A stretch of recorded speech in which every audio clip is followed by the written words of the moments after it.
Bueno, como os decía, buenas tardes a todas y muchas gracias por acompañarnos en este webinario que queremos denunciar una vez más la violencia que sufrimos las mujeres por parte de los hombres, esta vez como preámbulo a la conmemoración del 25N, Día Internacional de la Violencia contra las Mujeres. La violencia contra las mujeres no es un problema que afecte al ámbito privado, como algunos quieren hacernos creer nuevamente, retroceder a ese punto. Al contrario, se manifiesta como el símbolo más brutal de la desigualdad entre mujeres y hombres. Se trata de una violencia que se dirige sobre las mujeres por el hecho mismo de ser mujeres, por ser consideradas por sus agresores carentes de derechos mínimos de libertad, respeto y capacidad de decisión. Y esta violencia histórica se ejerce desde diferentes ángulos. Y aunque el asesinato es una de las representaciones más crueles, sin duda no podemos olvidar los malos tratos, las amenazas, la violencia psicológica, la violencia vicaria, la institucional. En definitiva, una violencia ejercida por hombres que acompaña la vida de todas las mujeres desde hace siglos y se manifiesta en infinidad de formas. Con la campaña Hartas, en este 2021, la plataforma 7N contra las violencias machistas nos invita a poner en el centro de la acción política la violencia que sufren las mujeres y las múltiples formas en las que se manifiesta. Se trata de una campaña de sensibilización a las que nos unimos como confluencia movimiento feminista para, valga la redundancia, sensibilizar a la sociedad, donde parece que se convive sin incomodidad con esta lacra y transformar el hartazgo que tenemos en acción. Y de esta campaña y de esta idea surge precisamente este webinario que os presentamos y que se llama precisamente Hartas de Violencia Machista. Para desgranar estas aristas que os decía de distintas violencias que se ejercen, aunque todas bajo el paraguas de la violencia contra las mujeres ejercida por hombres, contamos, como no podía ser de otra manera, con unas ponentes de lujo, que son María Martín Romero, Esther Giovanni Roda y Enar Sastre. Mujeres que han dedicado y dedican su vida a la lucha para erradicar la violencia contra las mujeres, a luchar por la igualdad efectiva desde diferentes niveles y ámbitos. Pero también contaremos con el testimonio de compañeras feministas que han sufrido y sufren una nueva forma de violencia, esa nueva forma de violencia que suponen los ataques del transgenerismo, de hombres que militan en el transgenerismo, que ya se ha convertido en una nueva, entre comillas lo de nueva, forma de violencia contra las mujeres. Y estas mujeres que darán sus testimonios son Paula Fraga, Cruz Torrijos, Kodama y Carola López Moya. Pues sin más que deciros, me volveros a agradecer que estéis, a todas, a las ponentes fundamentalmente y a todas las asistentes, pues empecemos con las intervenciones. Las intervenciones les dará inicio Esther Giovanni Roda. Esther es vicepresidenta de Invalencia Mediation, miembro de la Comisión de Peritaje del Colegio Oficial de Treball Social de Castelló, responsable del área de violencia de género de la Asociación Profesional de Criminología, criminóloga de Castelló LGBTI y docente en el Instituto Internacional de Estudios de Seguridad Global.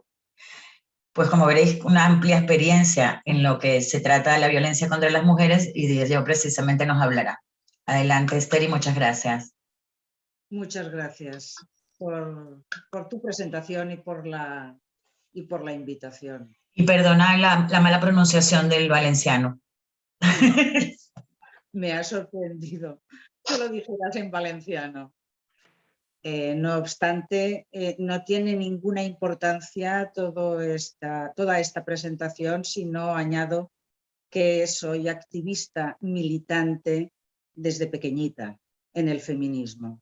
Así que he transitado junto a muchas de vosotras, aunque no nos conozcamos personalmente, este camino que nos ha traído hasta aquí. Hablo desde la plataforma MUCRIM, que es Mujeres Criminólogas, porque no puedo hablar desde otra plataforma de criminología hoy en día, hoy por hoy, en el Estado español. La plataforma MUCRIM criticamos la panpenalización de los hechos delictivos, de estos hechos delictivos contra las mujeres, pero incluso de aquellos que no llegan a ser delitos, simplemente son ilícitos sociales. ¿Por qué estamos en contra? Porque está demostrado que incluso ni tan siquiera aquellos programas de rehabilitación para los delincuentes han funcionado. cualquier experta y experto lo sabe, aunque no se diga a la población en general, pero no funcionan. Del mismo modo que será el boquete con el que dejaré mi pequeña intervención, que la terapia individualizada con las víctimas no es la solución al problema de la agresión contra las mujeres.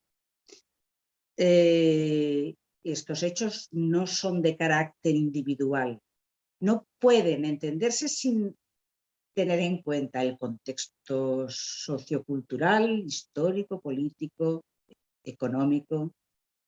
Por lo tanto, sin extenderme más, queda aquí la presentación, el marco desde donde voy a hablar apenas de unos apuntes que tienen que ver con la estadística que nos hace estar del lado, de uno de los lados del miedo. La tasa anual de victimización se extrae de dos fuentes fundamentales. Una de las víctimas, de las denuncias de las víctimas o de testigos de estas agresiones, y otras de las encuestas de victimización. La primera está condicionada según la cualificación que se le da a un tipo u otro de denuncia, es decir, de un delito, y la segunda está condicionada por el método. Es ineludible todavía el debate internacional que existe respecto a las macroencuestas de victimización que se están realizando muy de vez en cuando, cada 4 años, en nuestro entorno geopolítico. ¿Qué sucede? Que la extracción de estos datos está tan condicionada como a aquello que sí quiere saber quién decide y quién tiene el poder para realizar estas encuestas. Entre uno y otro, entre aquellas agresiones que se han denunciado y las que refieren a los delitos oficialmente y que han estado perseguidos por la justicia, está la cifra negra de victimización. Estoy segura de que en general se conoce, pero entro por aquí para llegar a decir que, aunque oficialmente se establece en un 5 o un 30% de cifra negra, podemos calcular nosotras empíricamente. La Federación de Mujeres Separadas, ya en el año, creo que era 2002, estableció que entre el 100% de mujeres atendidas allí, únicamente el 30% llegaban a denunciar aquellos hechos, fueran los que fueran. Y asimismo, la Comisión de Malos Tratos hizo un trabajo parecido y estableció que solo el 40% de aquellas mujeres que habían solicitado ayuda o información al respecto de agresiones que habían sufrido llegaban a denunciarlo. Si en base, no soy experta en estadísticas, pero en base a estos datos miramos cuál es la cifra negra, aquí extraeríamos entre un 60 y un 70% de cifra negra de mujeres que han sido agredidas por el hecho de ser mujeres sin que ello salga en las estadísticas. Sé que es manipulador lo que acabo de decir, lo sé, pero me interesa mucho dar alguna herramienta para conocer a todas aquellas mujeres que estamos trabajando con víctimas de violencia machista, saber cómo utilizar una u otra herramienta. Y esta es muy válida. Entre las que conocemos y las que piden ayuda, pero que no denuncian ni han sido parte de una encuesta, existe una cifra negra, existe un número muy superior de mujeres que han sido víctimas y que están siendo víctimas. Hay que tener en cuenta que en España la Dirección General de Policía comenzó a llevar una estadística de denuncias de malos tratos en 1992. Perdón, empezó en el 84, pero hasta 1992 no se empezaron a analizar sistemáticamente estos datos. Decir que en Suecia se han establecido dos bloques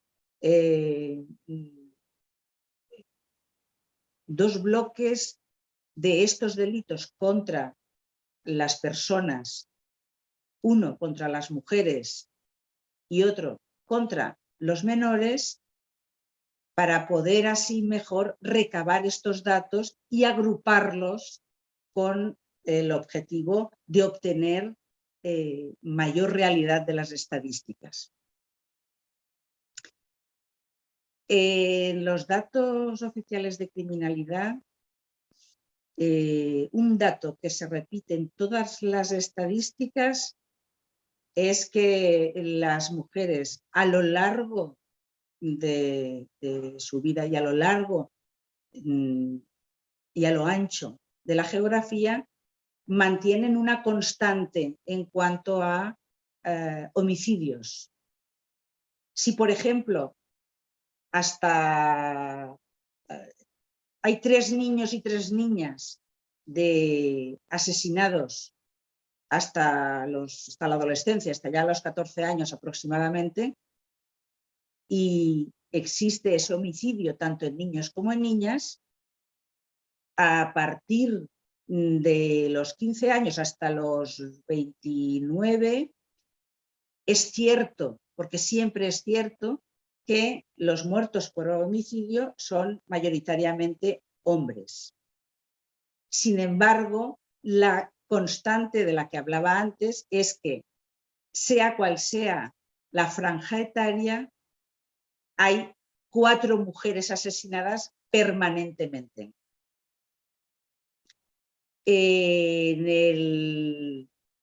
Es bien cierto que la mayor parte de los hombres violentados, de los victimizados, son hombres, pero en cuanto a los delitos contra la libertad, sexual, aquí el 97% son mujeres.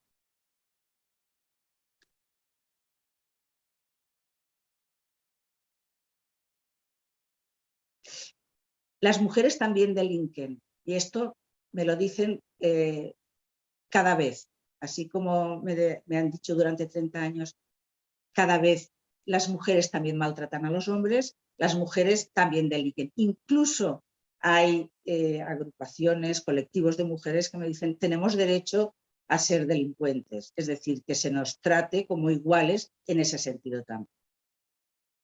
Hay una reivindicación, creo que a partir del desconocimiento, porque efectivamente las mujeres también delinquimos, pero existen estudios, para quien quiera yo puedo dar la referencia, estudios, tesis incluso doctorales, sobre el resultado de por qué las mujeres asesinan mayoritariamente a hombres.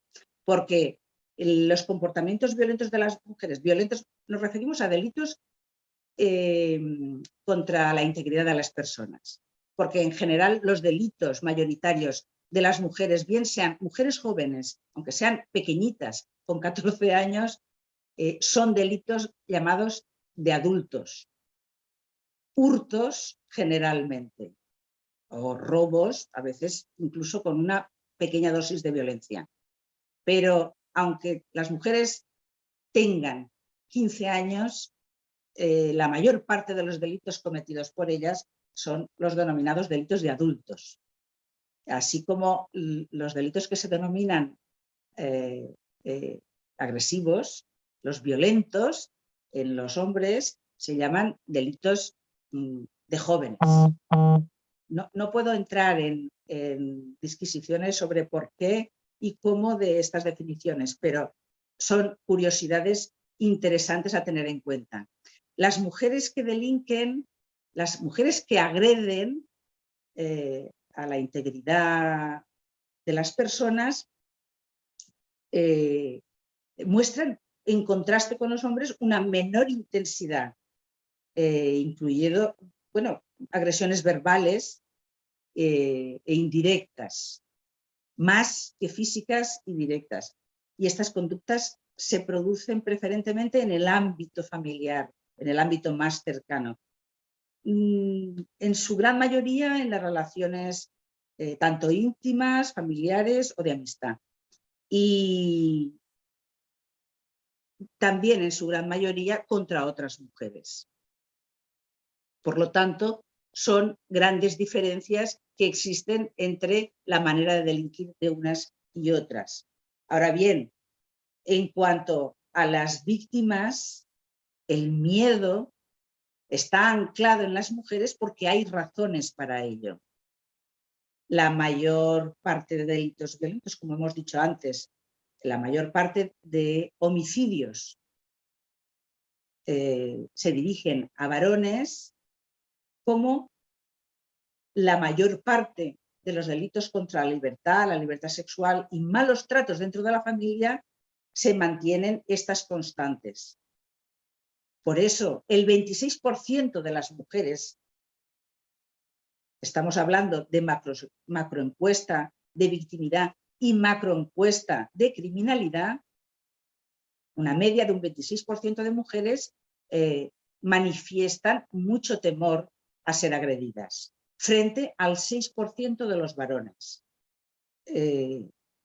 Habría que preguntarse, la mayor parte de homicidios se cometen contra varones. ¿Cómo casamos esta percepción del miedo a la agresión personal? Voy a pasar porque he comentado antes dónde está el miedo, en qué lado está el miedo. Y es que somos conocedoras intuitivamente, las víctimas son conocedoras de que podrían serlo reiteradamente. No existe un temor social frente a los malos tratos a mujeres porque todo el mundo sabemos, grosso modo, que estos delitos se cometen contra una mujer determinada en cuanto a la violencia de género, la que ahora, hoy por hoy todavía, está así delimitada en nuestro país.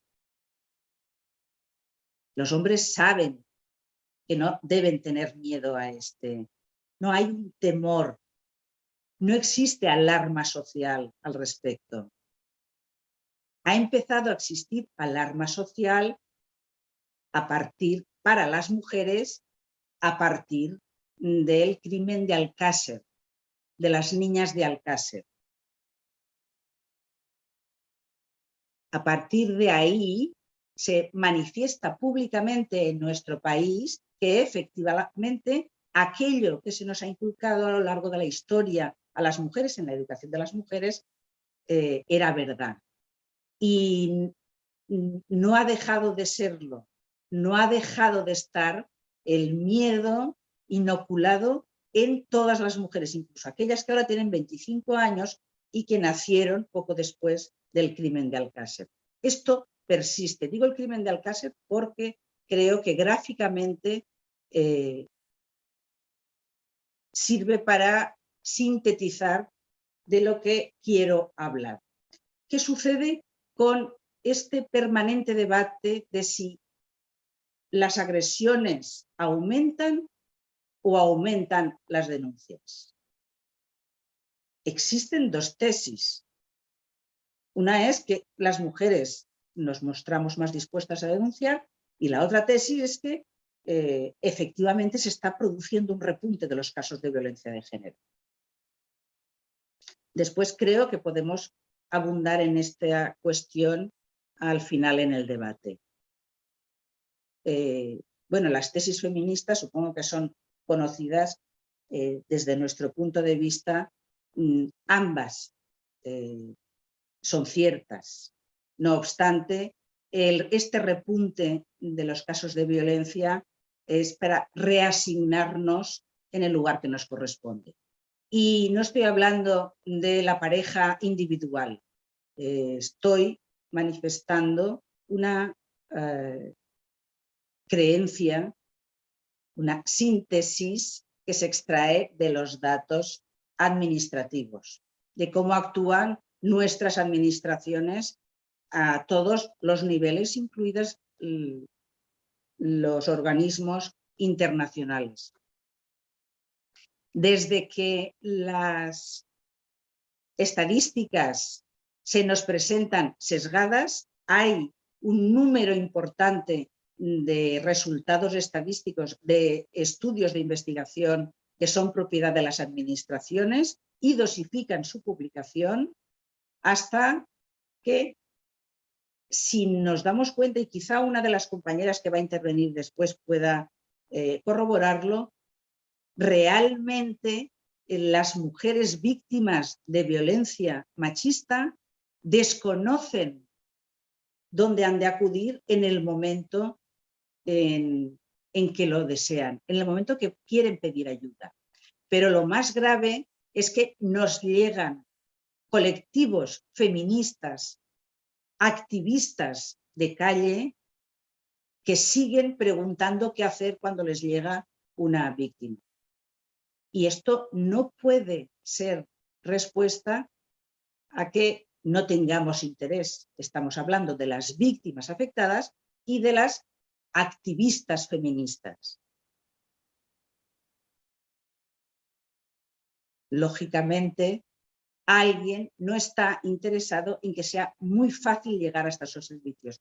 Comprendo perfectamente que esto puede contradecir con la idea general que tenemos, sobre todo en nuestro país, de que ya está todo en marcha, solo falta implementar y dotar de presupuestos estos servicios. ¿Voy bien de tiempo? Bueno. Sí, nos queda poquito, pero adelante, que tranquila. Voy a tirar de este cabo empírico estadístico que quería mostrar, y si sirve de herramienta para aquellas compañeras que estén trabajando a pie de calle.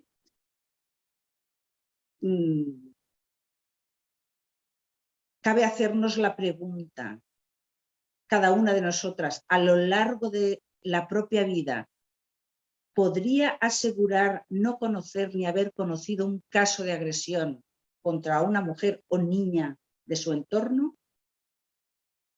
A partir de ahí, a partir de lo particular, podemos ir a las estadísticas a las que tenemos acceso de lo general. Voy a terminar, y soy consciente de que voy a terminar con el boquete que anunciaba al principio. La violencia contra las mujeres, compañeras, no se resuelve ni se palía con terapia. Está condenada a desaparecer la idea de que la terapia a las víctimas va a resolver este problema.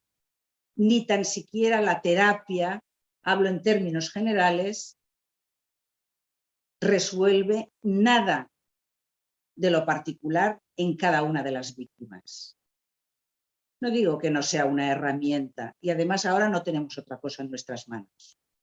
Pero cuando se comprueba una suerte de alternativas, como generar redes sociales, reconstituir sus propias redes sociales desde la calle, desde los propios instrumentos, se consigue lo que se ha conseguido con el caso Juana Rivas. Nadie ha regalado nada, ni a las que estuvieron con ella y creyeron en ella, incluso actuando al filo de la ley, pero sí la calle ha contrarrestado el peso de la intención de los poderes públicos de dejarla en la cuneta en tanto que una mala madre y una mala mujer.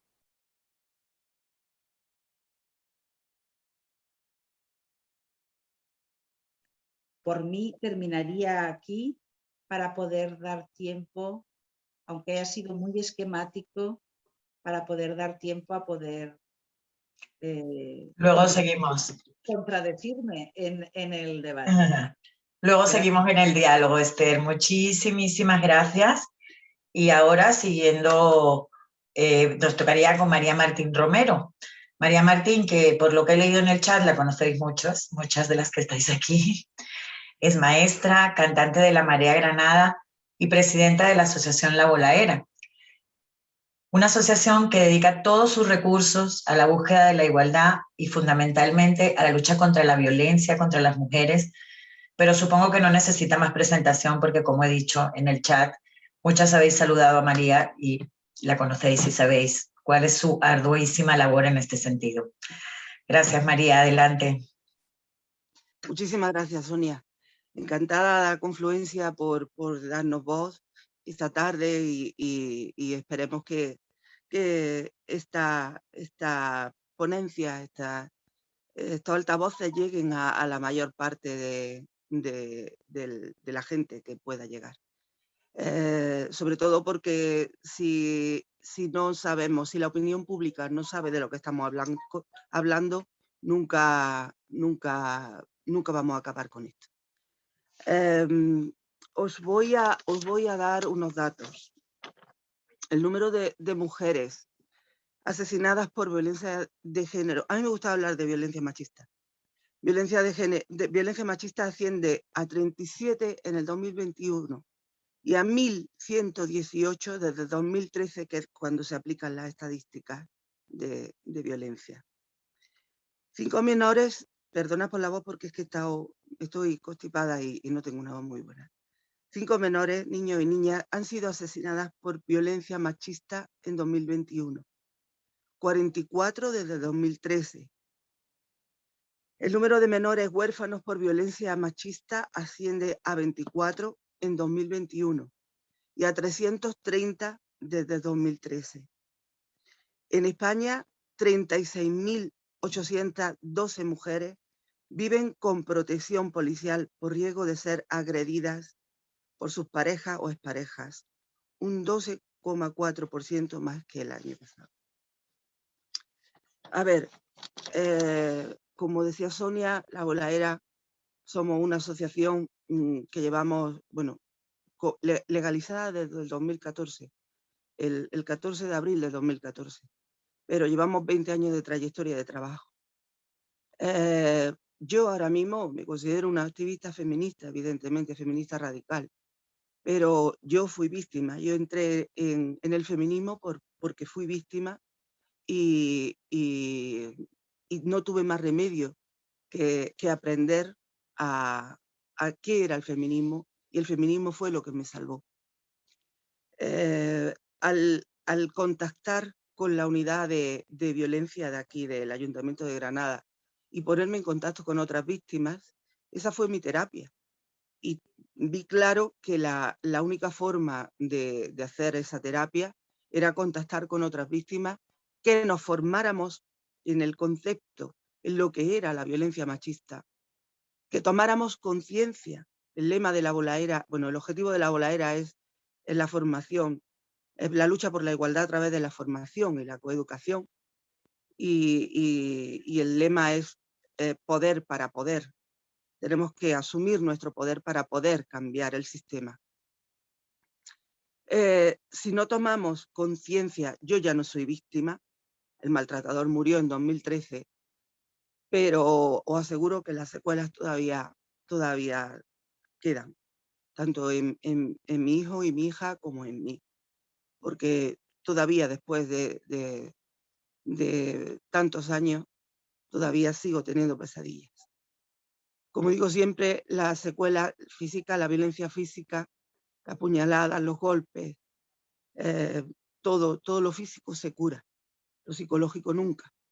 O sea, nunca, por muchas terapias que hagamos, se va a curar. Entonces, nosotras somos una asociación que no cobramos ningún tipo, ni pedimos ningún tipo de subvenciones públicas, porque entendemos que eso nos da muchísima libertad para señalar con el dedo a todos los partidos políticos que no hacen bien las cosas. Nos da igual el signo que sea. Entonces, como digo, somos un colectivo de víctimas. Bueno, tenemos varios grupos de trabajo. El que más nos ocupa y nos preocupa, por supuesto, es el de víctimas de violencia. Tenemos una plataforma de víctimas con madres de asesinadas. Madres de asesinadas que imaginaros lo que es que te arrebaten a una niña de 21 años y que luego se suicide el maltratador, sabiendo la familia del maltratador lo que estaba pasando, sabiendo las amigas lo que estaban pasando. Víctimas que han sido mujeres prostituidas, que se han casado por X circunstancias, por la precariedad que tenían, y luego su propia hija ha tenido una relación con el maltratador y ha sido el maltratador, el marido, el que la ha matado. O sea, tenemos casos que se cuentan en una película y nadie se lo cree. Dice, eso no es mentira, ¿no? Pues la realidad supera a la ficción por completo. Es muy duro, porque nosotras estamos disponibles los 365 días del año, las 24 horas. Y nosotras todo es voluntariado, todo, absolutamente todo. Y solidaridad, así lo entendemos. Nosotras tenemos trabajadoras sociales, tenemos juristas, tenemos abogadas, tenemos maestras y maestros, profesoras, profesores. Somos una asociación mixta. Estamos orgullosas de ser una organización mixta, puesto que no entendemos que este problema, este gravísimo problema, se evite o se luche contra él sin el 48% de la población, que son los hombres, y que son definitivamente quienes tienen que estar concienciados de que no tienen que ejercer la violencia, ¿no? No estoy hablando de que todos los hombres sean maltratadores, pero sí el sistema patriarcal, ¿no? Y entonces esos hombres tienen que renunciar a privilegios y tienen que conocer la violencia machista para que enseñen a otros hombres a luchar contra este problema. El principal problema que nos encontramos con las víctimas es que no tienen conciencia. Esto es como un alcohólico o un drogadicto. Si tú no tienes conciencia de que eres alcohólico, nunca vas a asumir tu problema. Pues ese es el principal problema que nos encontramos con las víctimas. Nosotros tenemos ahora mismo chicas que no quieren dar ese paso, chicas y mujeres que no quieren dar ese paso. En la asociación tenemos empresarias víctimas de violencia de género, profesoras de universidad, funcionarias, de ahí hasta mujeres cuidadoras, mujeres que se encargan de la limpieza de otros servicios, por supuesto, cobrando en B. En la cuarentena tuvimos que hacer un banco de alimentos porque estas mujeres tan precarizadas se quedaron de la noche a la mañana sin tener absolutamente nada. Y tuvimos que crear una red de comercio solidario y que nos donaran alimentos para darles de comer. Y fue, bueno, pues una labor muy bonita porque se volcaron muchísimas personas. Y sobre todo en comercios de proximidad y en barrios. Entonces, por eso digo, mientras que la víctima no tenga conciencia de lo que es la violencia, de que ella es víctima de violencia, nunca va a dar el paso, el primer paso es hablarlo, es decirle a una amiga, a alguien que tenga cercano. A su familia va a ser más difícil, a su familia siempre la va a reservar, porque primero el maltratador se encarga de aislarla de su familia, primero de bajarle la autoestima, segundo de aislarla, y por supuesto de depender de él. Entonces es muy difícil que la víctima dé ese primer paso, que es hablar de que ella tiene un problema. En cuanto lo da, ya tenemos, os aseguro, un montón de pasos ganados. En cuanto dice, soy víctima o me está pasando esto, con que diga me está pasando esto, ya tenemos un montón de pasos ganados. Otra cosa es la denuncia. Que es lo que decíamos el otro día a Vicky Rosell en la reunión esa que hicieron. Llevamos 2 reuniones con el Ministerio de Igualdad, que no sabemos para qué han sido, pero bueno, por lo menos les ponemos todo lo que está pasando y el diagnóstico real de lo que están pasando las víctimas. Porque si no tenemos un diagnóstico de lo que está pasando, ¿cómo vamos a poner soluciones? Muchas leyes, muchos pactos de Estado, muchas historias, muchos 16 puntos por la violencia machista, pero eso no sirve absolutamente para nada. No sirve para nada. Si no sabemos de qué es lo que estamos hablando y el diagnóstico real y la violencia institucional que están pasando las víctimas, que eso es ahora mismo el problema más grave. Nosotras estamos denunciando que los servicios de igualdad de todo el país no pueden estar privatizados. Creemos que esa es la raíz del problema ahora mismo en violencia institucional. Nosotras somos una asociación, pero las asociaciones no tenemos que hacer el trabajo de las instituciones. Tenemos que dejarlo muy claro. Las instituciones son instituciones y las asociaciones somos asociaciones. Y las asociaciones hacemos voluntariado. No hacemos el trabajo de las instituciones. Entonces, el problema es que ¿cómo controlamos eso? La privatización de los servicios de igualdad es absoluta. Las competencias están transferidas a las comunidades autónomas. Cada comunidad autónoma, me da igual del signo político que sea, del partido que sea, tiene sus propias historias para tener privatizados todos los servicios. El 016, los puntos de encuentro, las casas de acogida. Tenemos ahora mismo víctimas en casas de acogida que están pasando hambre. Pasan de la cárcel del maltratador a la cárcel de la casa de acogida, con niños pasando hambre.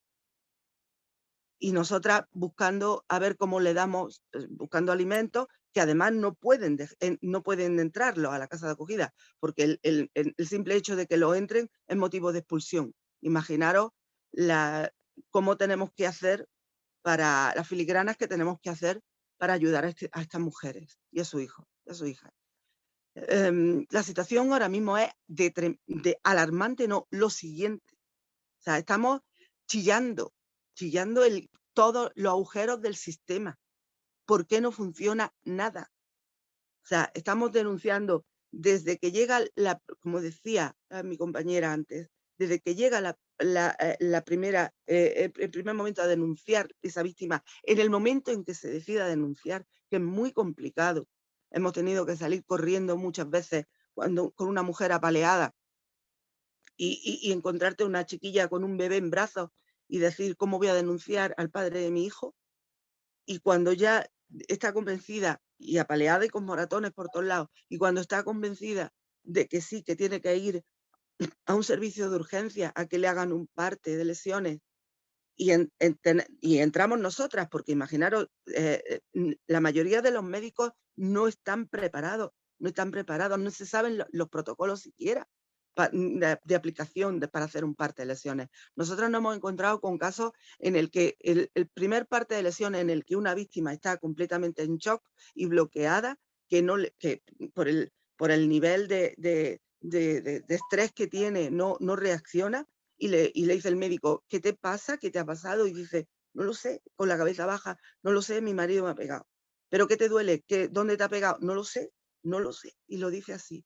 Entonces, normalmente nosotras entramos con el primer parte de lesiones, le hacemos fotografías desde el primer pelo hasta la uña del dedo meñique, porque si ese primer parte de lesiones está mal hecho, la vida de las víctimas y de sus hijos va a ser un fracaso. Lo primero que necesita una víctima es un buen abogado, una buena abogada. Eso es lo primero. Por eso estamos luchando para crear una red de juristas especializados en violencia de género, que al igual que otras asociaciones tengan ese asesoramiento por parte de estos abogados. No todos los abogados y las abogadas están especializados en violencia machista y tienen que haber unos abogados especializados y sobre todo en los turnos de oficio. Porque si es difícil encontrar abogados de pago, abogados o abogadas de pago especializados en violencia machista, imaginaros en el turno de oficio. A ver quién te toca. Hay casos de mujeres absolutamente abandonadas que le han arruinado la vida a sus hijos y a sus hijas por el abandono de los juristas que han tenido. Y han sido una escalada de abogados en abogadas, de abogado en abogada, hasta que se han encontrado en un fracaso absoluto de sus casos. Incluso le han retirado custodia y se la han dado a los maltratadores. Tenemos casos en la Bolaera de casos de custodia que los niños están con los maltratadores.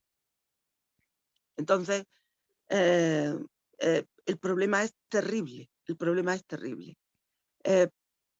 Queremos interpelar, porque decía de la niña del cárcel, la primera víctima que creó conciencia en este país, fue una granadina que se llamaba Ana Orantes. Esta Ana Orantes salió en televisión contando su problema y a los pocos días la mataron.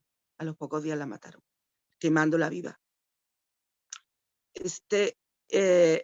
A ella le debemos, no sé cuánto tiempo me queda, no sé si me queda mucho tiempo. Vale. Mucho no, María, pero luego tenemos también oportunidad de seguir hablando en las preguntas, tranquila. Vale. Ella fue la primera mujer que se atrevió en un programa de televisión a decir lo que pasaba. Y ella dio pie a que se empezara a mover y que se hiciera la ley integral del 2004. O sea, imaginaros lo que le debemos a Ana Orantes. Bueno, pues a raíz de entonces, con esta ley que quieren modificar ahora, lo primero que le dijimos nosotras es que, ya que la quieren modificar, que le cambien el título, que en vez de Ley Integral de Violencia de Género, que se llama Ley Integral de Violencia contra las Mujeres.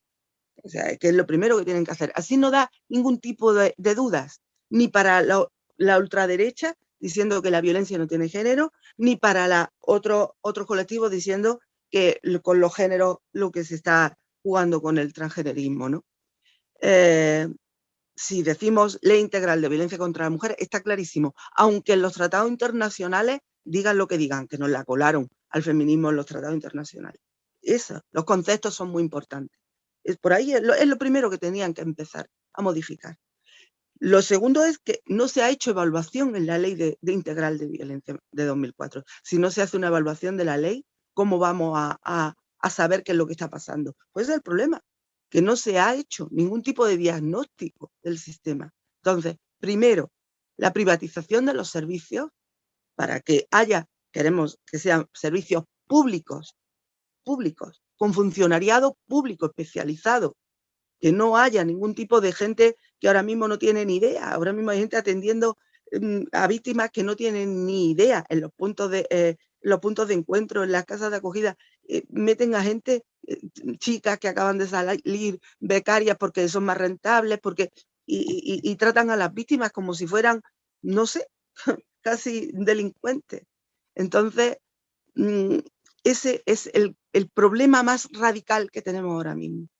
Que sean los servicios públicos, que se dote a la ley integral de presupuesto. Leyes sin presupuesto no sirven para nada, y que se cumpla el pacto de Estado. O sea, ahora me van a venir a vender que hay 16 medidas para que los jueces se les enseñe qué es la violencia machista, o para que los médicos se les enseñe, como dijimos nosotras en la reunión. Entonces, a los maestros, que son agentes de primera para detectar y poner en atención, en alerta, en los casos de violencia machista, a eso no se les tiene en cuenta. Se tiene en cuenta solo el Ministerio de Justicia y el de Sanidad. No se tiene el de universidades, no se tiene el de educación. O sea, hay que verlo. Esto es un problema estructural de la sociedad. Y si no lo vemos como un problema global, nunca se va a dar soluciones. Entonces, hay que saber de lo que estamos hablando, estudiar caso a caso y escuchar a las víctimas, por favor. Vamos a escuchar a las víctimas. Vamos a dejarnos de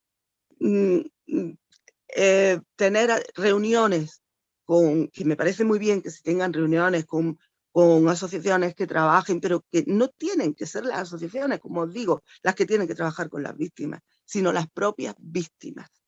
El por qué no funciona el sistema judicial, la revictimización de tantas niñas y de tantos niños y de tantas mujeres.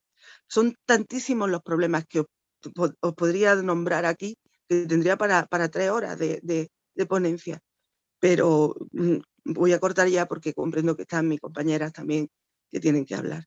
Cualquier cosa, estamos a vuestra disposición.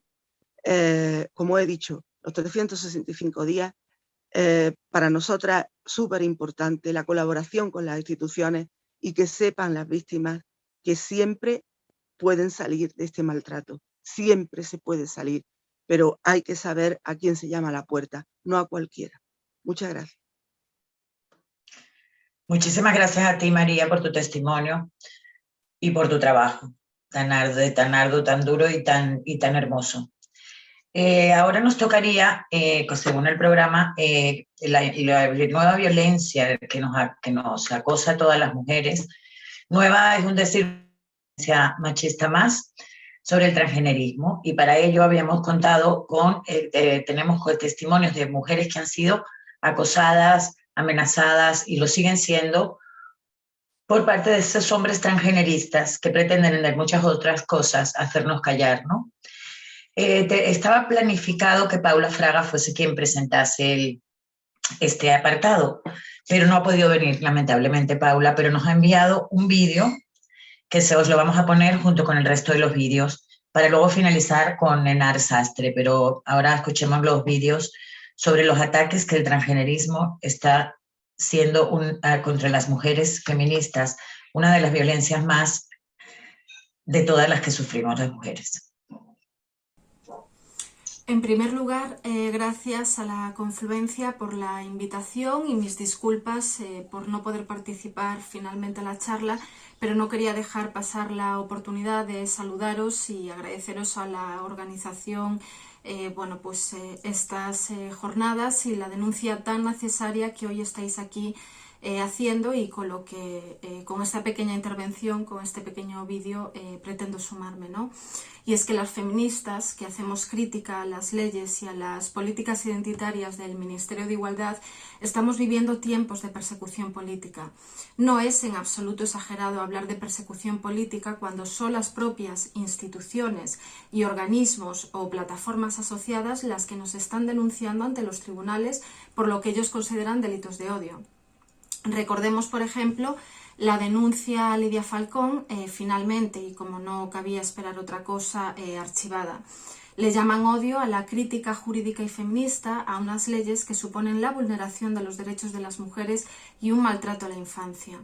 En lugar de responder a tal crítica, el movimiento transgénero, la feligresía queer, porque no se le puede llamar de otra forma a quienes están creyendo en ideas metafísicas, científicas e irracionales, por eso los llamo feligresía. Bueno, pues ellos y personajes mediáticos varios se afanan en impulsar campañas de cancelación, difamación, acoso, que suelen además venir acompañadas de injurias, amenazas graves e incluso de agresiones físicas, como hemos visto en varias manifestaciones feministas. Hoy mismo, por ejemplo, varias compañeras feministas me han mandado un vídeo de una plataforma que se dice feminista, una plataforma mexicana con cientos de miles de seguidores, en los que hacían un torticero en montaje, poniendo agresiones a personas del colectivo transexual, y en medio de esas imágenes ponían tweets míos o tweets de otras compañeras feministas culpándonos de agresiones gravísimas a personas transexuales, ¿no? O sea, como eran homicidios, violaciones, auténticas aberraciones que, por supuesto, todas condenamos, ¿no? Y sin embargo, pues hacen esas manipulaciones repulsivas para culparnos a nosotras en lugar de culpar a los verdaderos perpetradores de esa violencia, ¿no? Entonces, me recuerda también esto a un afamado personaje queer que me culpó y dijo que era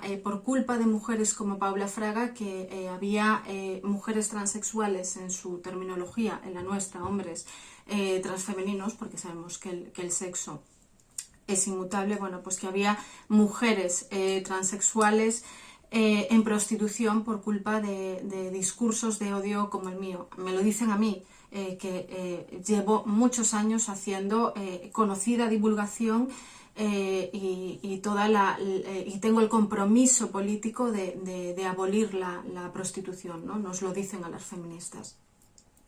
También, por ejemplo, la semana pasada, cuando saqué el artículo en El Español hablando de por qué las feministas exigimos la dimisión de Irene Montero, bueno, pues recibí, aparte de la clásica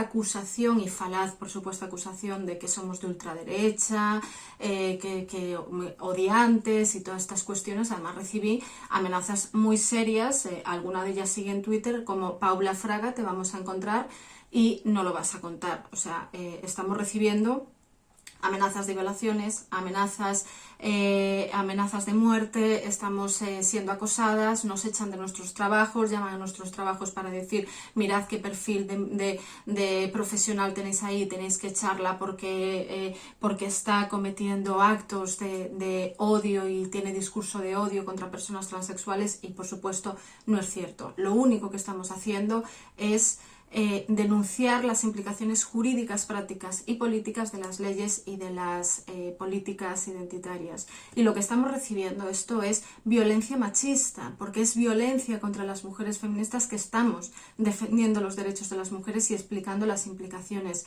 que acabo de comentar, ¿no?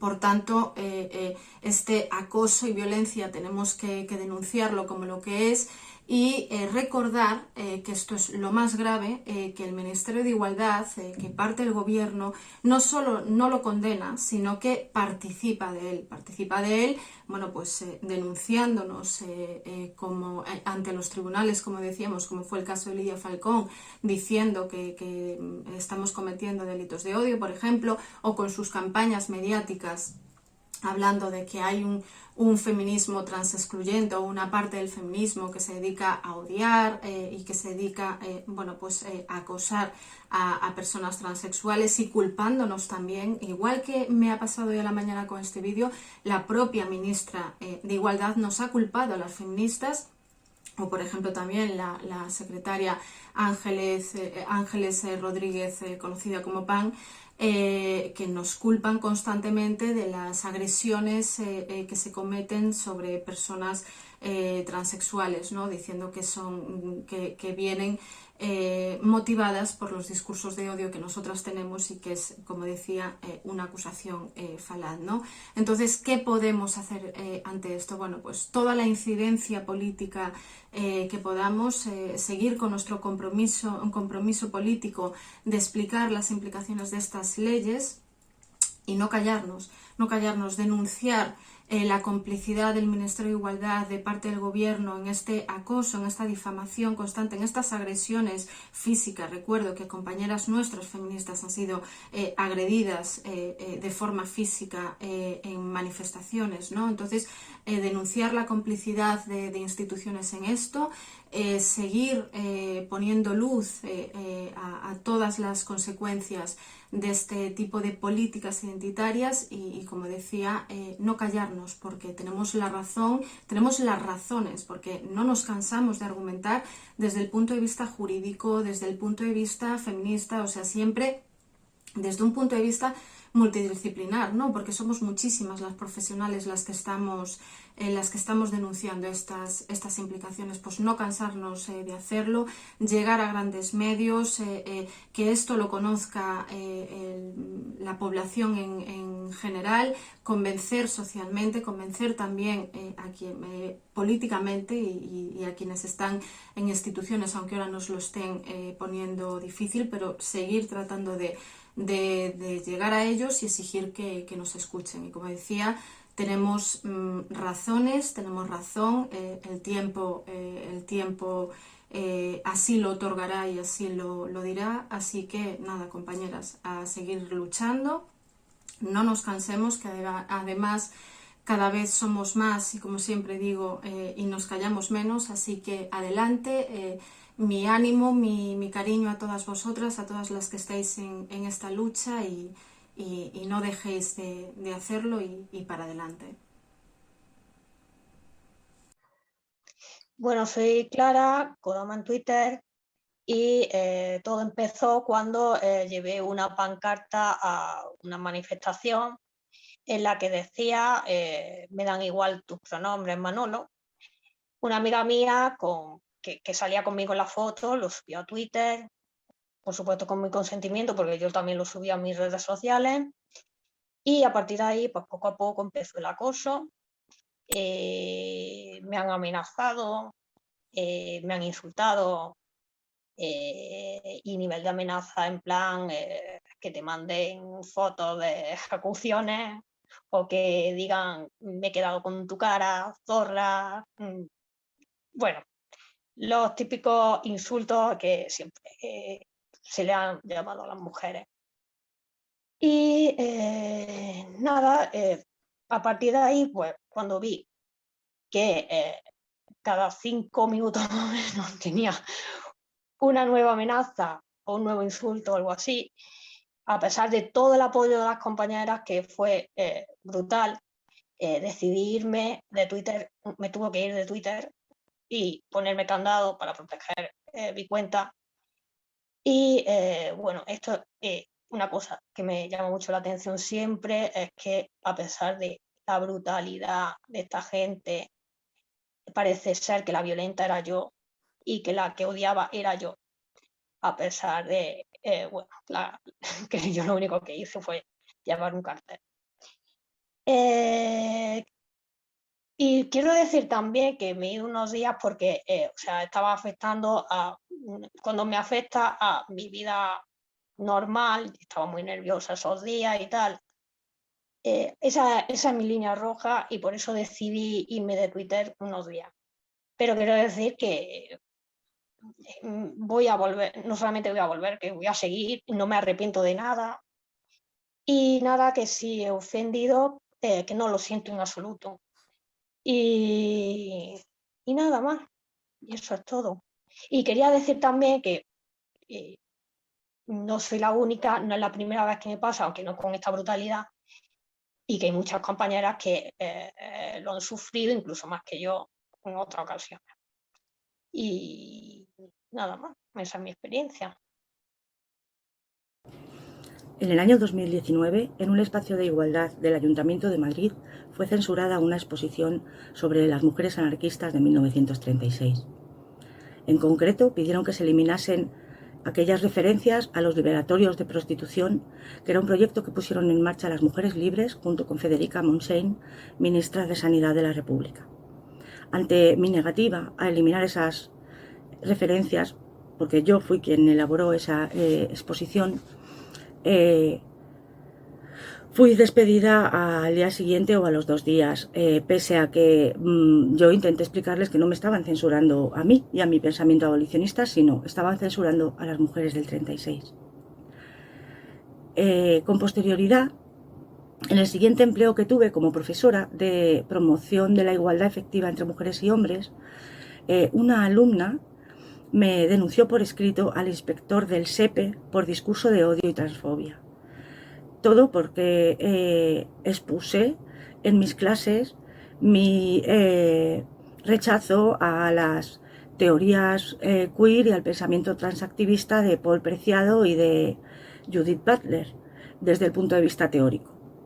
Esto me causó graves problemas. Fui llamada a consultas por mi jefa y la jefa de mi jefa. Me hicieron un interrogatorio en profundidad para saber si de verdad era transfobia.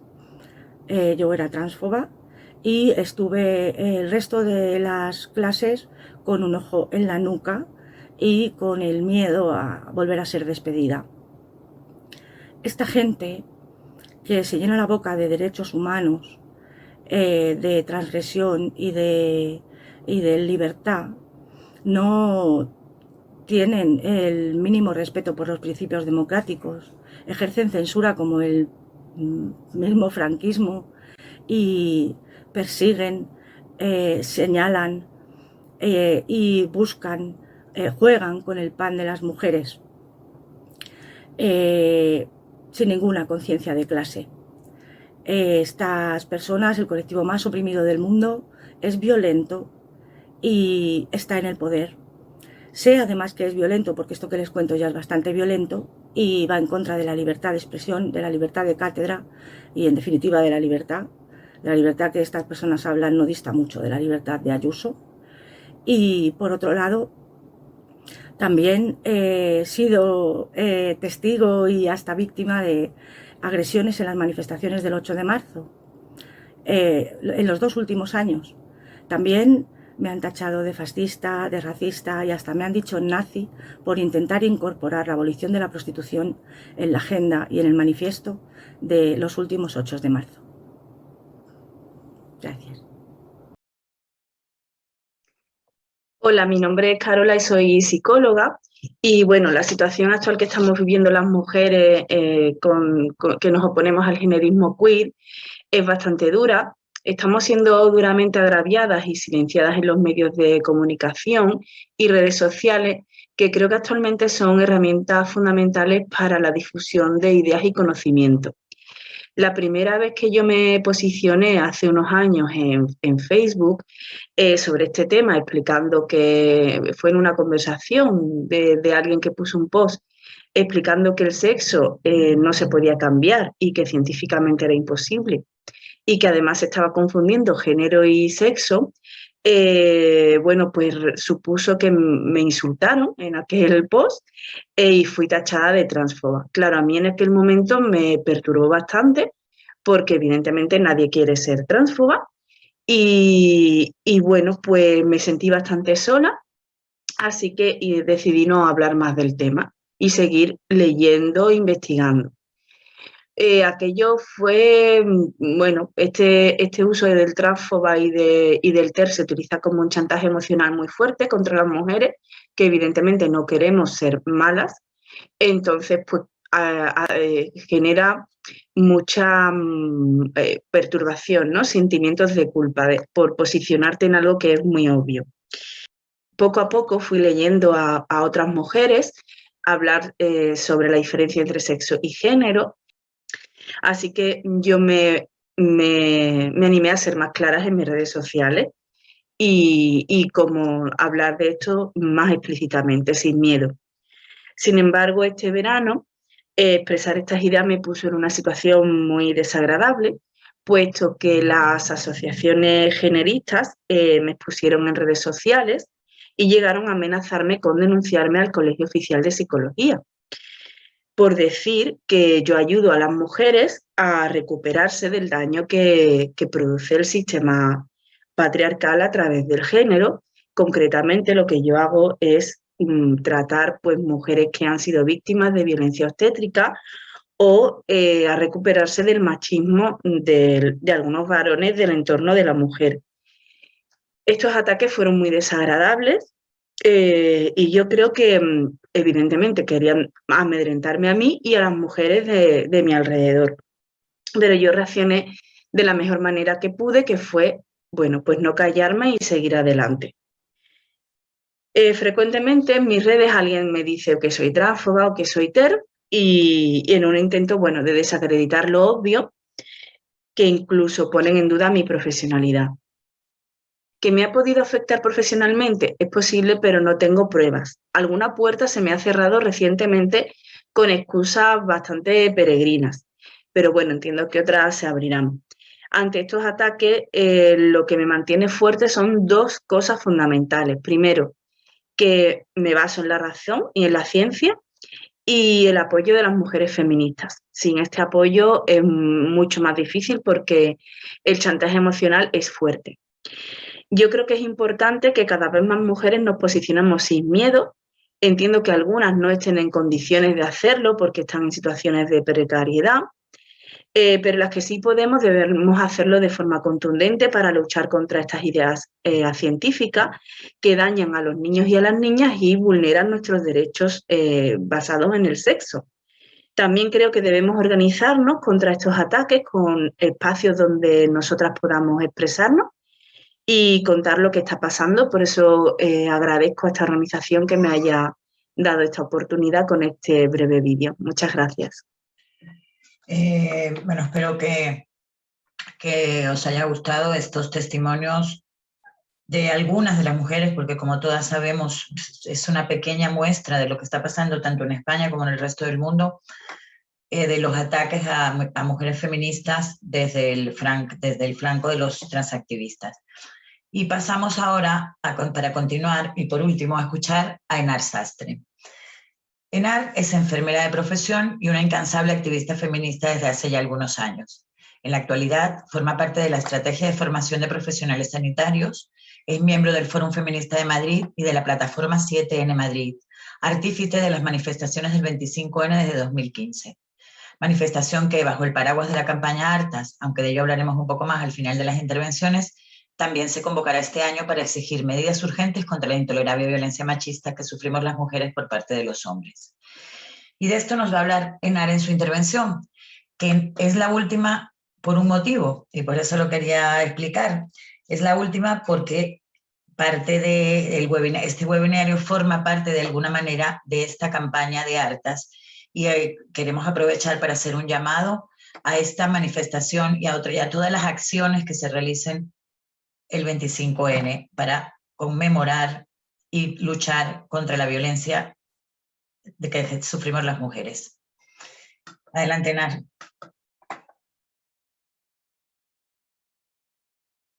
¿Se me fue Enar? No, estoy aquí. Ah. Bueno, a mí las compañeras me han dado un mensaje que es que tenía que dar ánimos. Así que después de oír los testimonios de las compañeras, que han sido muy duros, a mí me han conmovido muchísimo escucharlas, aunque ya las conocía, pues les mando todo el cariño y todos los ánimos y que no están solas. Antes de empezar mi intervención, me gustaría que las compañeras que organizan el evento pusieran para levantarnos el ánimo precisamente un vídeo que las he enviado.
había titulado esta intervención, que espero ajustarme bien al tiempo porque es muy interesante después tener todas las intervenciones y preguntas, la había titulada de la marcha estatal del 2015 contra las violencias machistas como una cuestión de Estado a la campaña Hartas, que luego os contaré qué es lo que estamos pretendiendo hacer.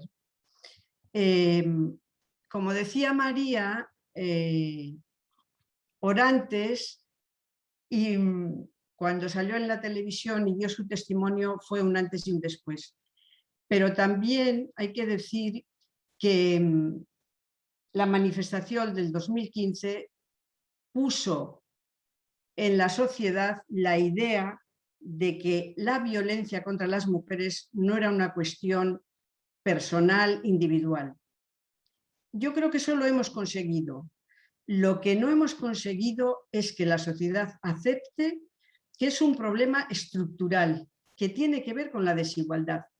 Y este es un tema gravísimo y muy importante para que las feministas sigamos trabajando. Me gusta decir que podríamos empezar a hablar también de violencia contra las mujeres, porque esa es la conceptualización que aparece en los organismos internacionales. Celia Morós ya nos recordó que conceptualizar es politizar. Conceptualizar bien es politizar bien. La palabra género se nos ha distorsionado, no hace falta que insistamos en ello.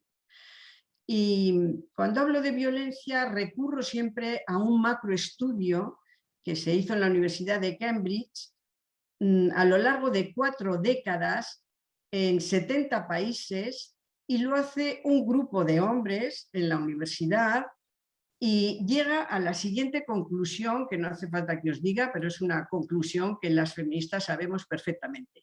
Dice: los movimientos feministas internacionales son los que han visibilizado la violencia contra las mujeres.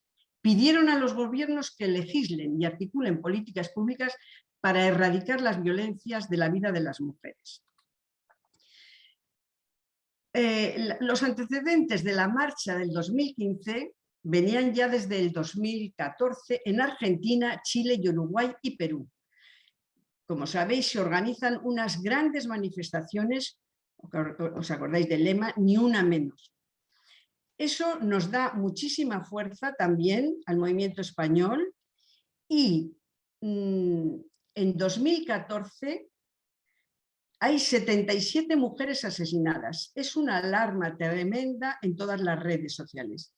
Compañeras de Valencia, entre ellas está Mamacu, empiezan a decir por las redes que tenemos que hacer algo, que estamos indignadas y que tenemos que hacer algo. También teníamos un antecedente de un gran éxito del movimiento feminista, con el Tren de la Libertad.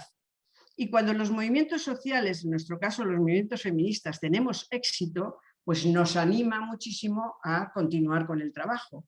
Porque cuando estamos trabajando incansablemente y vemos que no progresamos, el desánimo acude siempre a los grupos.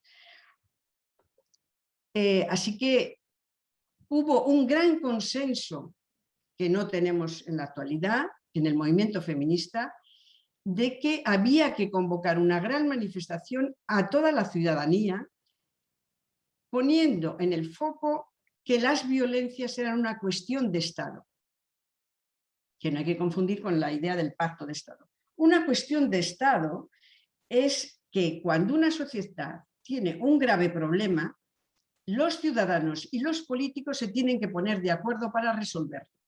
Es ahí donde nosotros pusimos el foco en el manifiesto cuando hablábamos de cuestión de Estado. La idea era implicar a todos los poderes, a todas las organizaciones, a toda la ciudadanía, para que entendieran que las violencias contra las mujeres era una solución de toda la sociedad. Durante el tiempo de preparación, que estuvimos como un año, cada vez que asesinaban a una mujer salíamos a la calle. Conocéis pues todas estas iniciativas, todas estas campañas estupendas que vienen sobre todo de las mujeres latinoamericanas. The Women's League, esto me parece que es en Sol. Presentamos mociones en los ayuntamientos.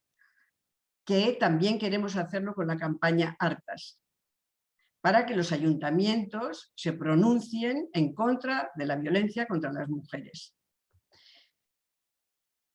Tuvimos el apoyo de 300 organizaciones de los partidos políticos, se fletaron 250 autocares y trenes para hacer la gran manifestación. Como os digo, implicamos con el hashtag YoSiVoy7N a todas las compañeras. Y llegamos a las exigencias. Pongo aquí un resumen de lo que fue el manifiesto. Lo que pedíamos era erradicar y llamamos por primera vez a la violencia terrorismo machista. Yo sé que algunas compañeras no están de acuerdo, pero hace unos meses el Europarlamento ha aceptado también esta conceptualización. Terrorismo machista. ¿Por qué? Porque aunque solo asesinen 50 hombres, más o menos los datos de los asesinatos en todos estos años están alrededor de 40, 30, 50 asesinatos. Solo 50 hombres, con todos los millones que hay en España, asesinan. Pero lo que sí que es cierto, que el terror lo tenemos todas las mujeres. El hastío, el hartazgo lo tenemos todas las mujeres. En ese sentido hablábamos de terrorismo machista. Planteamos, como os digo, que era una cuestión de Estado y luego en el 2017 se logró el Gran Pacto de Estado. Queríamos que se implementara el Convenio de Estambul, que se aprobó y que firmó España en el 2013, que se cumplieran las recomendaciones de CEDAW, donde caben todas las violencias de la pareja, no solo de la pareja y expareja, como recoge en nuestro ordenamiento de la Ley 1/2004, sino también toda la violencia sexual, laboral, la trata con fines de explotación sexual, los matrimonios forzosos de las niñas. Y, como os digo, trabajamos mucho por esta idea del compromiso social, que todas las organizaciones, que todas las instituciones sintieran que la idea de la violencia había que erradicarla, no disminuirla, sino erradicarla. Veníamos de una gran crisis económica y del 2008 y los presupuestos de violencia para toda España me parecen que eran 30 y tantos millones. En el Pacto de Estado, básicamente lo que se pedía también eran presupuestos para erradicar la violencia. Como ha dicho María, las leyes, si no tienen presupuesto, no sirven de nada. Poníamos también el foco en la prevención, en la coeducación, que ya lo anunciaba también la ley de violencia, y que los medios de comunicación dejaran de ser sexistas. Otro de los focos de la exigencia era que se entendiera que la reparación, la protección y la asistencia independiente de todas las mujeres, independientemente de la situación administrativa. Eliminar la custodia compartida impuesta, el régimen de visitas a los padres maltratadores y retirar o no conceder la patria potestad a los maltratadores. Teníamos información de cómo obligaban a los niños a los niños que los padres estaban en las cárceles por haber asesinado a la madre, les obligaban, había una sentencia de un juez que obligaba a los hijos a irle a ver a la cárcel.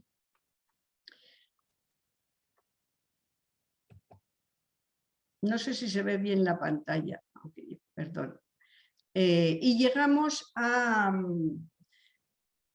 todo lo que habéis visto en el vídeo. Durante estos 6 años, la plataforma 7N, que era una plataforma de organizaciones de todo el Estado, cuando terminamos la manifestación, no hubo un consenso para continuar el trabajo en todos los territorios, pero sí que consideramos que aquí en Madrid siguiera trabajando porque la plataforma 7N Madrid, porque lo que planteábamos en el manifiesto no lo habíamos conseguido. Así que durante estos 6 años hemos estado trabajando en la protesta en la calle, como habéis visto en en el vídeo y en las propuestas. Tenéis toda la información en la página web y en Wikipedia. En el 2017 se negocia el Pacto de Estado, se aprueba en el 2018 214 medidas y se logran un presupuesto de 200 millones anuales, repartidos en 5 años, es decir, 1.000 millones, 100 millones para las comunidades autónomas, 80 millones para la Administración General y 20 millones para los ayuntamientos. El otro día tuvimos una reunión con el Ministerio y las organizaciones y mi organización hizo la siguiente pregunta. ¿Cuántos de los 800 millones que se tenían que haber gastado en estos 4 años? Porque os recuerdo que queda un año para que se agote el Pacto de Estado. Se negoció un Pacto de Estado durante 5 años. Así que 200 millones cada año durante 4 años son 800 millones. La pregunta que hicimos fue: ¿cuántos de estos millones han ido a Hacienda a pagar la deuda del Estado? Porque el pacto lo que decía es que era un dinero finalista. Y cuando un dinero finalista las administraciones no lo gastan, va a Hacienda. No hemos tenido respuesta. Yo creo que esta es una pregunta crucial. Antes de renovar el pacto, que ya algunos partidos están hablando de renovar el pacto, tenemos que evaluar el pacto. ¿Qué ha pasado con las administraciones? Porque aquí en Madrid sabemos que los 10,2 millones que tenía la Comunidad de Madrid, no sabemos cuánto ha gastado. No lo sabemos. Así que la pregunta es, ¿estamos en un momento de retroceso? Nosotros decíamos en un documento cuando hemos planteado la campaña Hartas, que estamos muy hartas porque ellos, los políticos, las administraciones, el sistema jurídico, los medios de comunicación y la sociedad en general, ha dado la espalda a la violencia.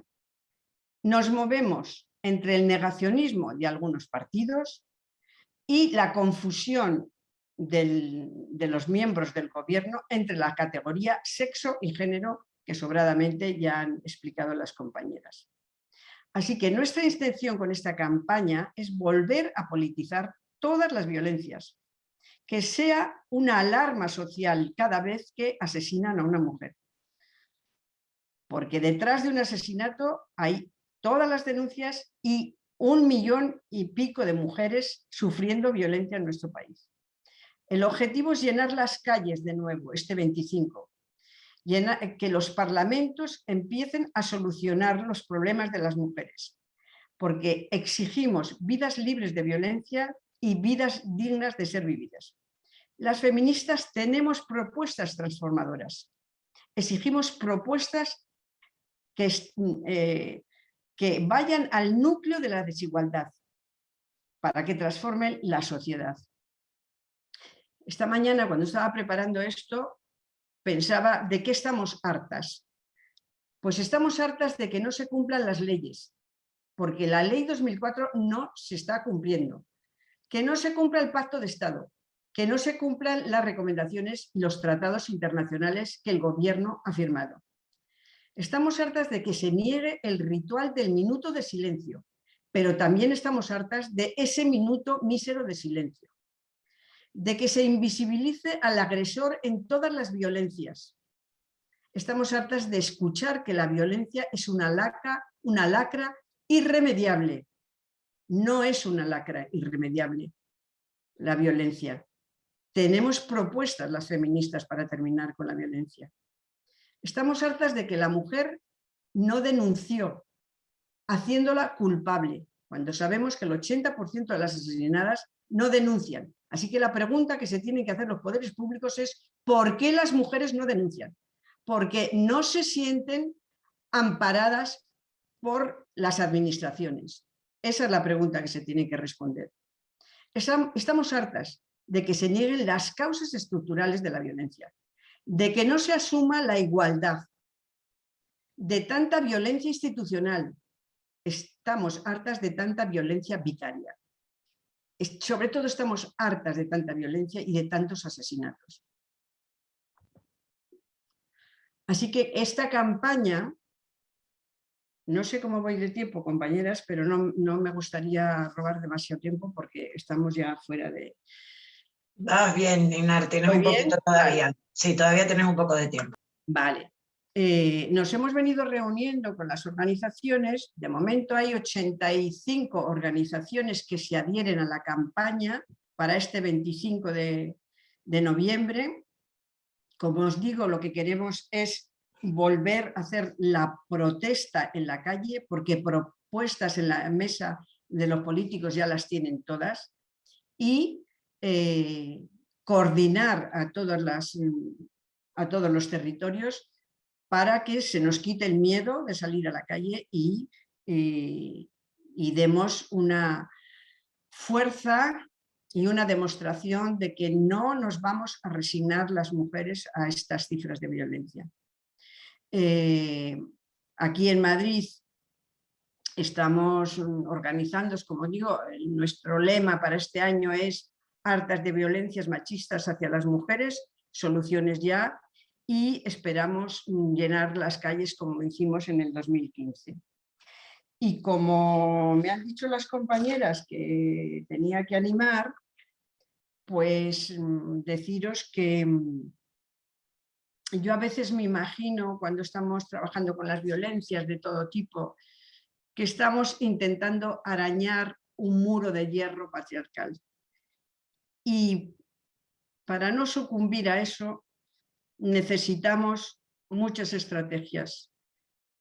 Estrategias de insistencia, estrategias de persistencia, estrategias de resistencia política, de mucha presencia y sobre todo de mucha paciencia. Paciencia entre nosotras, en los grupos de trabajo. Todas sabemos lo conflictivo que es trabajar juntas. Nos mueven las mismas convicciones, compañeras, pero si no dejamos aparte las luchas de poder, las luchas de los yos y las luchas narcisistas, no avanzamos. Yo tengo siempre una imagen cuando me entra la desesperación. Me acuerdo de todos los relatos que he escuchado como enfermera. Se me vienen a la cabeza las caras de todas las mujeres, la devastación psíquica, lo complicadísimo que es vivir con los maltratadores y lo complicadísimo que es vivir sin el maltratador. Porque como han dicho las compañeras, las heridas del maltrato siempre están presentes. Lo único que se puede hacer, y eso lo trabaja muy bien el feminismo, es cerrar la herida. Pero ya sabemos que se abren las heridas. Por favor, pido mucha paciencia para seguir trabajando y mucho ánimo, compañeras. Quería terminar mi intervención con esta idea de Boutros-Ghali, que fue secretario de la ONU en 1990. Boutros-Ghali fue un hombre egipcio y dice, en 1990, la humanidad posee dos alas. Una es la mujer, la otra es el hombre. Hasta que las dos alas no estén igualmente desarrolladas, la humanidad no podrá volar. Necesitamos una nueva humanidad. Necesitamos volar. Ahora más que nunca, la causa de la mujer es la causa de toda la humanidad. Muchas gracias, compañeras, por escucharme.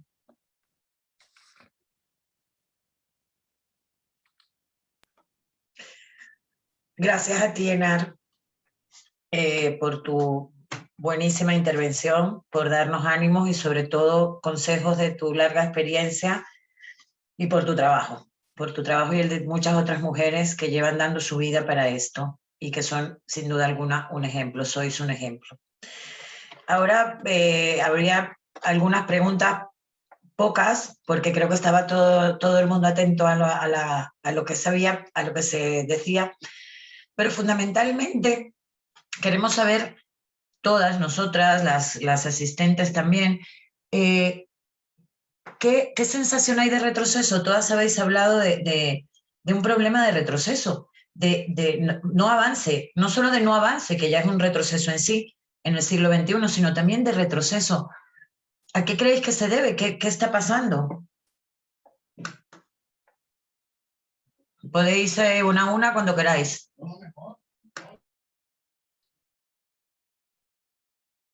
Bueno, yo en parte ya lo he dicho, ¿no? Nunca hubiésemos pensado las feministas, yo por lo menos nunca lo pensé, que íbamos a estar metidas entre dos muros de hierro. Uno, el negacionismo de los partidos, ¿verdad? Y el otro muro, ya lo habéis explicado, ¿no? Y la confluencia está trabajando intensamente durante un año y enhorabuena por todo este trabajo tan duro durante la pandemia. Es el otro gran muro es el generismo, el transgenerismo. Nunca lo hubiésemos imaginado esto, esta negación, esta misoginia, este ataque a las mujeres. Nos ha pillado desprevenidas. Yo hablo por mí, soy muy curiosa y llevo muchos años oyendo a las generistas y leyéndolas. Me chirriaba mucho. Entonces fui haciendo el puzzle poco a poco y ahora tengo el puzzle completo. Y es una nueva misoginia. Vienen a por las mujeres. Entonces, ¿cómo no va a haber retroceso? Si es que hemos estado entretenidas con las leyes trans, todo el movimiento. Bueno, dejo a las compañeras que... Si queréis terminar. Sí. Como dice Enar, que es una maestra, esto es una reinvención del patriarcado. Esto es una reinvención y el patriarcado había detectado que el feminismo podía cambiar el sistema, y lo que estamos sufriendo no es una crisis, es un cambio de sistema, del ultraliberal al esclavista consentido. Entonces, ahí tiene mucho que ver, porque el feminismo puede contrapesar y todo este sistema patriarcal y capitalista.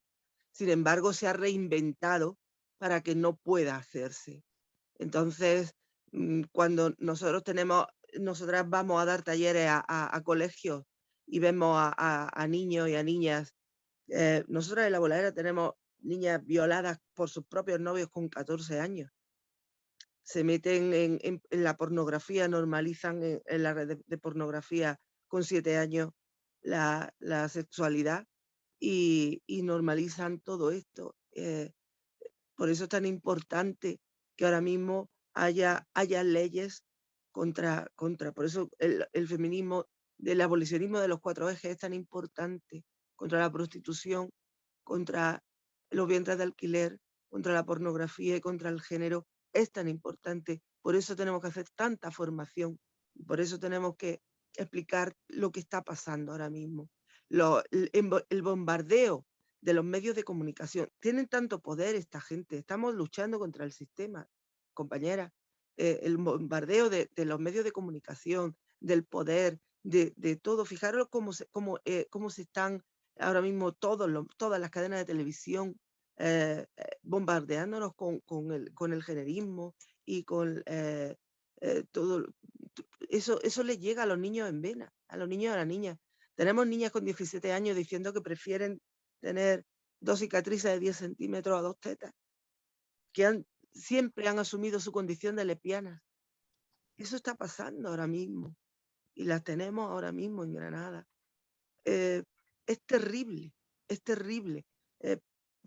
Chiquillos y chiquillas que ahora mismo se creen populares por estar en una red social y pintarse unos labios o vestirse de mujer.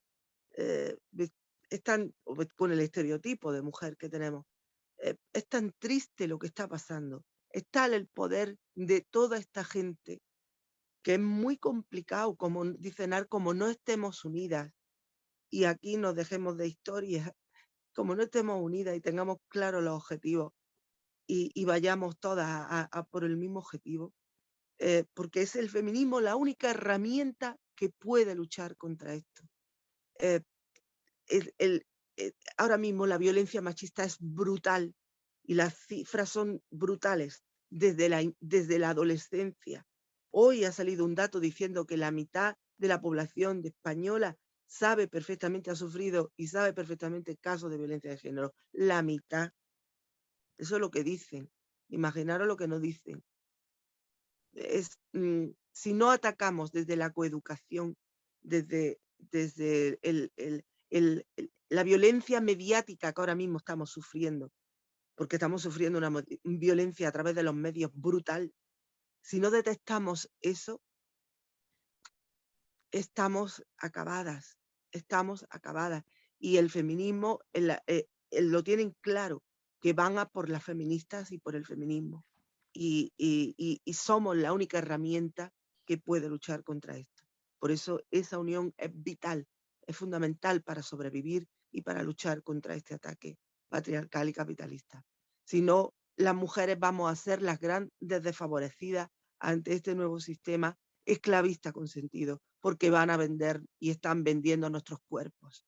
Y ese es el grave problema.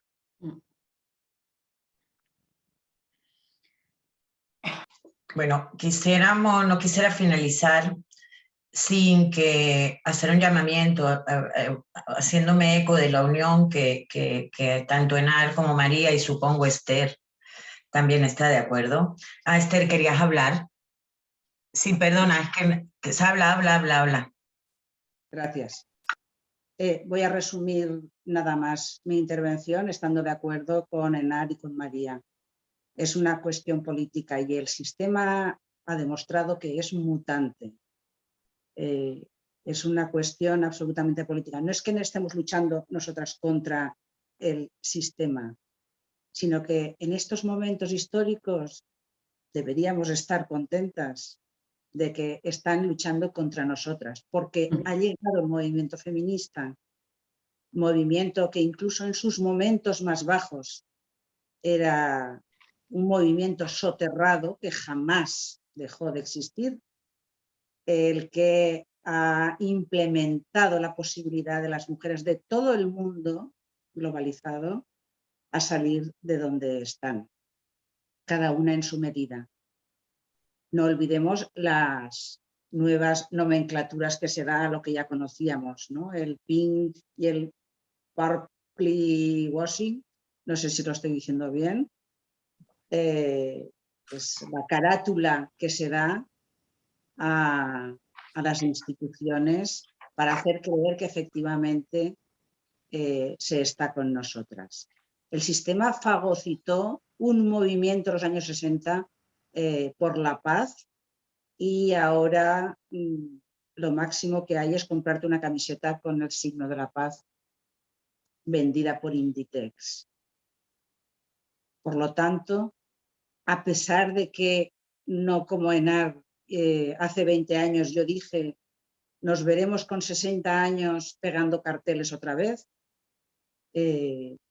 porque veíamos en perspectiva que avanzábamos de tal modo que no iban a consentirlo.